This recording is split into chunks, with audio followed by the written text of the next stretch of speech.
जिस दिन कोई मनुष्य तुम्हारी दृष्टि से गिर जाए, समझ लेना कि उसका पतन आज नहीं, बहुत पहले हो चुका था। तुम्हें केवल आज दिखा है। मैं कभी भी ऐसे हृदय को तुम्हारे जीवन में अधिक देर टिकने नहीं देता जिसकी नियत मेरी कृपा के योग्य न हो।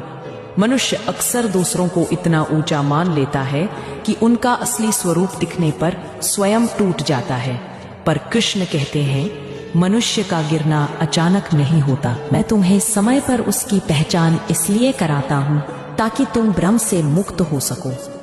कई बार ईश्वर तुम्हारी आंखों के सामने किसी का चेहरा नहीं, उसका चरित्र उतारते हैं।